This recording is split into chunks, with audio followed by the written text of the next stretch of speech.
The government considers them an essential tool in the fight against terrorism. But security certificates have many critics, including the Supreme Court of Canada. Earlier this year, it called the certificates unconstitutional. So the Conservatives have reworked the legislation, and we'll get a look at it later today. Rosemary Barton is following the story for us in Ottawa and joins us now. So, Rosemary, what are we expecting today?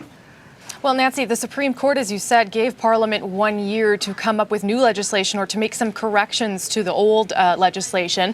Remember that security certificates are tools that the federal government can use to detain non-Canadian citizens who are suspected of terrorism. And right now there are 5 men that fall under these certificates, including a man named Hassan Elmri. He is the only man who is still detained, and there are 4 others that are living under very strict bail conditions, although they have been released.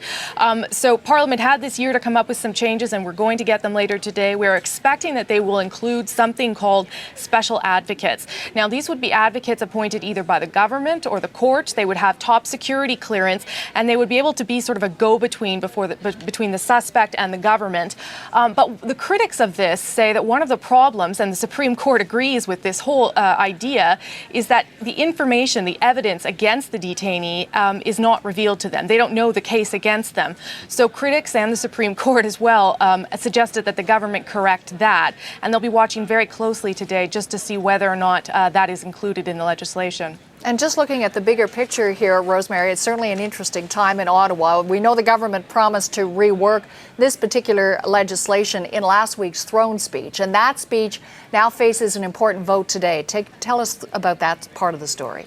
It does. This is the second of 3 votes, and we're expecting 2 votes this week, actually. This one will be a little bit later this evening, and it deals directly with the Liberal amendment to the throne speech. Now, that amendment includes things like pressing the government to implement the Kyoto Protocol, to end the mission in Afghanistan in 2009. Now, the amendment is very unlikely to pass. The Liberals will vote for it, but it's not expected that any of the other parties will, which will lead us to Wednesday when we get the final vote on the throne speech, which is, again, expected to pass because, as we know, the Liberals say that they are going to abstain from the vote, and so the government will not fall. Okay, we'll keep watching the story. Rosemary, thanks very much for setting the day up for us.